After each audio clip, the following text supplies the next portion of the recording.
And so welcome back to another one, you guys. If you are new to the channel, my name is Andrew with Younger Nissan in Frederick, Maryland. For more information on our inventory, please feel free to check out the link in the description box below. And so today we're in the new Kicks because this is a very affordable crossover. All-wheel drive is available as well. We actually have an all-wheel drive configuration with us here today. And ultimately in this video, we will be testing out and going over everything about this one. So having said that, what do you guys say? Let's just go ahead and jump right into it. And as always, let's start with pricing. And so as you can imagine, there are a few different trim levels for the 2026 Kicks.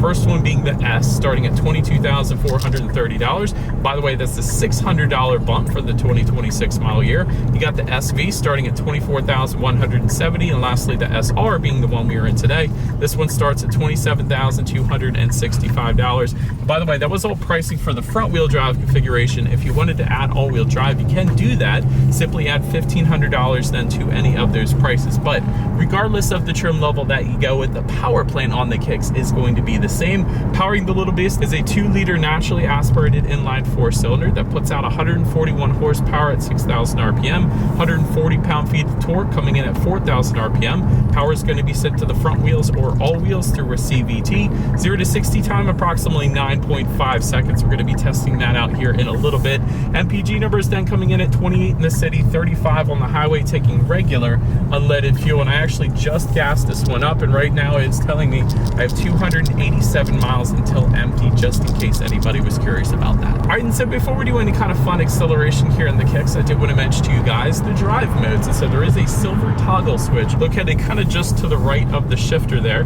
Drive modes will include sport, standard, eco, and snow, adjusting things like the shift points, the throttle response, and the steering sensitivity. So now having got all of that out of the way, what do you guys say? Let's go ahead and find a straightaway. Let's put the acceleration here to the test, and let's see how quickly we can get our new 2026 Nissan Kicks here up to speed. All right, in 3, 2, 1, go.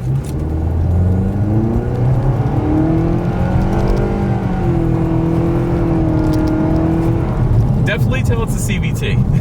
And it's not the quickest thing in the world either, but it's to be expected. It's one of those cars where the more you drive it, the more you get used to, and the more you get used to the acceleration and all that fun stuff. It's not as slow as the Mitsubishi Mirage or anything like that, but it's not the quickest thing either. Having said that, the sport driving mode does help. It holds the RPMs at a much higher level, giving you more power on demand. So there is the sport driving mode maybe for merging, and it's super easy to change the drive modes. You just tap the toggle switch up for sport and tap it back for standard. So I guess what I'm trying to say, if you know you're merging onto the highway, maybe just go ahead and tap it up to sport driving mode. Still, not the quickest thing in the world, and the CVT doesn't really simulate an automatic. Not that that's a big deal, it just really feels like a CVT. I'll just put it that way. But anyways, to go along with that acceleration, as always, braking is equally important. And so, as expected, 4-wheel disc brakes do come standard. As far as that 60-0 stopping distance goes, comes in at 127 feet. As far as braking feel goes here, it's actually really good. What was that, my keys? It doesn't feel like 127 feet. It actually feels better than that. Like, it's a wonderful braking feel. Not a super firm braking feel, but it's not a soft braking feel either. It feels really good, actually. So I don't have an issue with the braking there.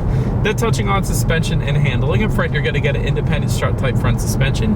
In the back, semi-independent torsion beam rear axle, front and rear stabilizer bars. As far as ride quality goes, as we're cruising over this bridge right now, I will say you do tend to feel a little bit more of the road, if I'm being honest. Typically with compact and subcompact SUVs, that is a thing. So you're going to feel a little bit more of the road than if you were to get a larger SUV like the Nissan Rogue, let's say. As far as steering feel goes, so we're about to turn in here. It's okay. It is adjustable depending upon the drive mode that you put it in. So there is a little bit of something for everybody there. So I do like that. But having said that, it maybe is a little bit on the looser side of things, but that's pretty much to be expected in really any SUV. As far as cabin noise goes, we're going 25 miles per hour right now, but it's not that bad. Honestly, it's nothing that would bother me. I would be perfectly fine with it.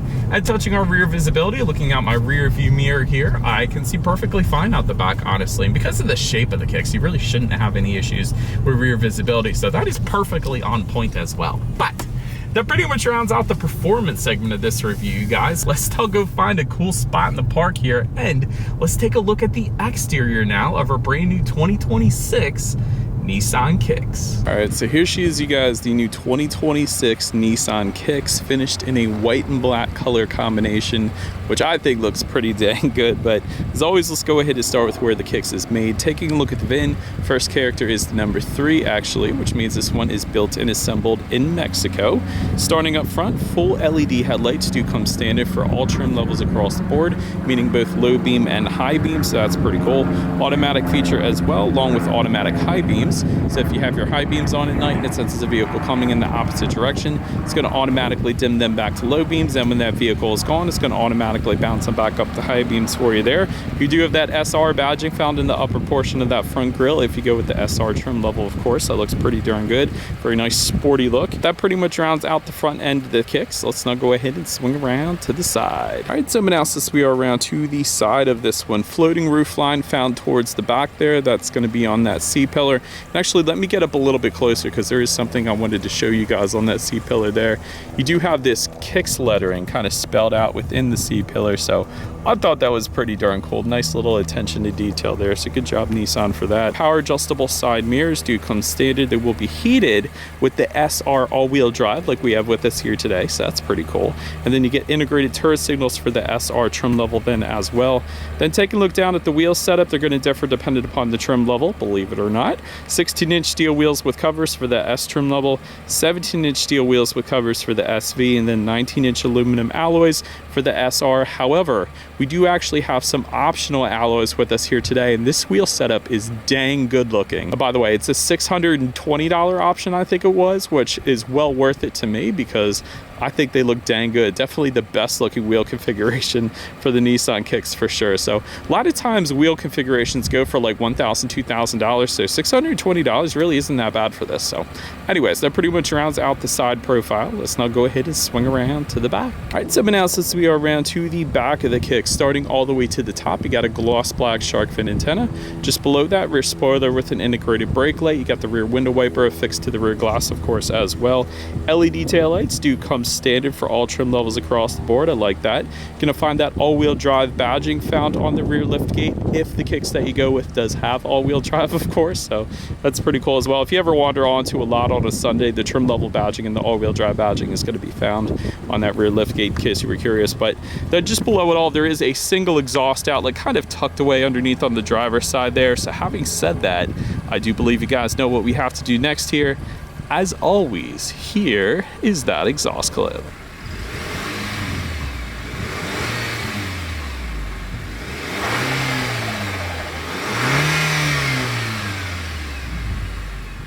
So now since we are around to the back of the Kicks here, when it comes to opening that rear lift gate, it is a manual lift gate for all trim levels across the board. However, there are a few different ways to go ahead and unlock it. There's a button on the key fob, of course. There's actually a rubberized button on the lift gate itself to go ahead and open it up then as well. But once opened up, cargo capacity is actually going to differ dependent upon the trim level that you go with, believe it or not.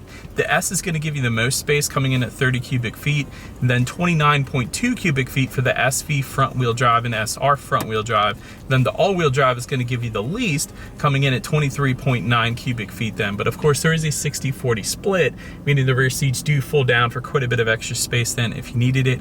You actually have grocery bag hooks on both sides in the cargo area back there, so I love seeing those. There's some tie-down anchors back there as well. Then if you were to lift up underneath of that cargo floor, you will find a decent amount of in-floor storage, which I always love to see. Then make your way up to the rear legroom. That is going to come in at 34.5 inches. For reference, I'm even 6 feet tall. This is how much space I had in the rear seats there. No rear ventilation, unfortunately. However, there is some USB charging ports that I found back there, so I thought that was pretty cool. Also, rear center armrest with cup holders. Also something I don't remember seeing in the last Kicks that I reviewed last year. So that is pretty cool that I found them this year. But anyways, then making our way up to the front seats, cloth seating for the S trim level, premium cloth for the SV, and then a leatherette for the SR that we have with us here today.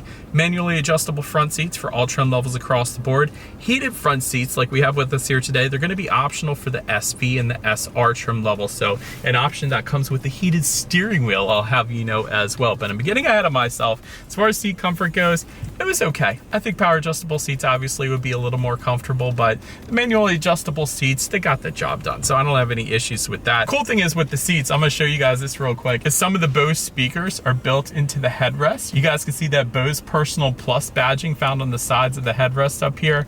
We'll test out the sound system in a little bit here, but I did want to mention that to you guys. That's kind of cool. But then taking a look at the steering wheel, it is tilt and telescoping. It's going to be urethane wrapped for the S and SV, and then leather wrapped for the SR trim level. And again, a heated steering wheel is optional. We got that option with this here today, so I love that. But now let's go ahead and make our way to the startup. Let me start by showing you guys the key here. You got your Nissan logo all the way to the top, lock, unlock, and that circular button is going to be your remote start, which is pretty cool as well. I like that. So you can warm this thing up on super cold days like today.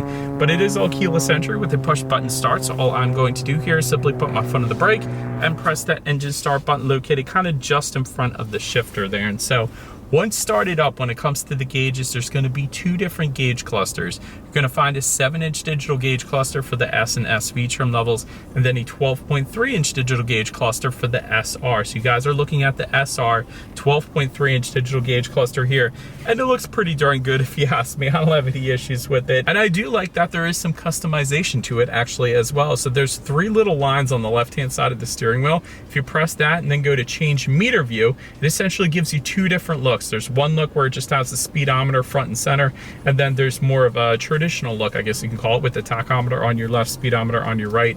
So that's another option as well. So I'm a big fan of those gauges. I like that there's a little bit of customization. Some of the competitors have a little bit more with the different colors and things like that, but they did a pretty darn good job with the gauges overall, so I don't have any issues with that. Still gives you your outside temperature. There's speed limit recognition up there as well, how many miles you have left until you hit empty. Chirp A, chirp B, obviously. So gauges are definitely done quite well. I don't have any issues with those. But now let's go ahead and make our way to overall interior quality. And let me start with the coolest part. Dual pane panorama roof is going to be optional for the SV and the SR. Another option that we have with us here today. You guys can see why I picked this one out today. It's got all the options. Anyways, auto dimming rear view mirror is going to come with the electronics package if you wanted that. Another cool thing I like about the Kicks, and I remember this from last year, is the seat fabric is going to be used on the dash here. So just above the passenger side glove box, just underneath the infotainment screen, there's this nice texturized seat fabric kind of design there, so I was a big fan of that. A lot of contrast stitching as well, this orange and white contrast stitching. Perhaps that's just for the SR trim level. Got this nice orange finish surrounding the shifter here as well. Speaking of, just in front of the shifter, it looks like there is a wireless phone charger there, so that is pretty cool. Got an electromechanical parking brake there as well. Everything surrounding the shifter, they could have just left that in a matte gray or black plastic, although it is still plastic, but it's a nice texturized design to it. So for that reason, it's a little more high end. So I commend Nissan for that, because a lot of the competitors are not doing that still, even though I say it in all my videos. But anyways, I do like those finishes. You got a couple cup holders just behind there, and then within the center armrest, probably the least amount of space within a center armrest that I've ever seen, but there's a 12-volt power outlet in there, so that is kind of cool. But overall, honestly, I think Nissan did a pretty darn good job with the interior quality. All the places where they could have left it boring with the matte black plastic or something like that, they finished with the texturized design. There's kind of a carbon fiber-ish look on the doors here as well, silver door handles instead of a matte finish again. So they did a pretty darn good job. I actually don't have any issues. And there's an overhead sunglass holder. I don't want to forget to mention that, because that is the best part. Anyways, let's now go ahead and take a look at the infotainment screen here. 7-inch color touchscreen display for the S trim level, 12.3-inch color touchscreen display for the SV and the SR. Either way, you get Bluetooth and audio streaming, Android Auto, Apple CarPlay. However, it is going to be wireless Android Auto, Apple CarPlay if you were to go with that 12.3-inch screen at least. You can, of course, adjust your climate control settings up there. There's your heated seat buttons. There's actually your heated steering wheel button. I see that up there as well, so that is pretty cool. I like that. And there's just an overall really nice look to it. It's pretty darn quick as well and responsive, so I liked that too. And of course, you got your radio information up there as well. So when it comes to the sound systems, there are 2 of them. One of them comes standard on all trim levels, which is a 4-speaker sound system, but there is an option, yet again an option we have with us here today, which is a 12 speaker Bose sound system. So having said that, we do have that one, like I said, with the headrest and all that, speakers in the headrest. So let's go ahead and turn on the radio. Let's see what we got playing this morning, and let's test out the clarity of this one. Another senorita, you forgot that I need you. It's not bad. Like, it's better than I thought it would be, honestly. The bass is pretty darn good. Bose is an extremely reputable company, by the way, as well. Of course, you probably already know that. They've been around for forever, so it's definitely going to be a reliable sound system. It's pretty darn good for what this vehicle is, I'll just put it that way. But anyways, last thing I wanted to mention to you guys on that infotainment screen is when you do put the Kicks in reverse, you will find a rear view camera coming standard across the board. You actually also get a panoramic view monitor there to the right as well, which looks amazing, giving you that bird's eye view, letting you know what is completely all around you, which is always going to lead us into safety. And so front side current airbags do come standard. You get driver and passenger knee airbags up front as well. In the back, you got latch, aka lower anchors and tethers for children for the rear car seats, rear child door locks, tire pressure monitoring system, but also coming standard, brake assist, hill start assist, blind spot warning, lane departure warning, driver attention alert, rear parking sensors. You almost never find that standard. That's pretty cool. And adaptive cruise control, of course, as well. So overall, when it comes to my final thoughts here of the Kicks, very affordable. I love the starting price being only $22,000 and some change. So that's pretty remarkable these days. I love that all-wheel drive is available as well, because the competitors can't always say that. Take, for example, the Hyundai Kona or the Kia Soul was another one I didn't mention at the beginning of the video, but is a competitor to this. So that's pretty cool that all-wheel drive is available. Very fun design as well. It's a very unique styling, so I think it looks good personally. Also love the naturally aspirated engine. So many engines these days are turbocharged. Like they could have very easily put a turbocharged 3-cylinder into this thing like they do with the Rogue and so many other of their vehicles, and like a lot of the competition does now as well, but they kept it a naturally aspirated 4-cylinder, which traditionally is going to be more reliable than the turbocharged counterparts. So for that reason, I love it as well. I can do without like 1 or 2 miles per gallon extra for better reliability. That's just my personal opinion, but that's about it for this one, you guys. Thank you so much for watching. Feel free to follow me on social media stuff if you wanted to see what's coming next on the channel before it gets to YouTube. Be sure to hit the subscribe, the bell notification button if you're into new car reviews. Do appreciate you guys watching more than you know, and I will see you guys all in the next video.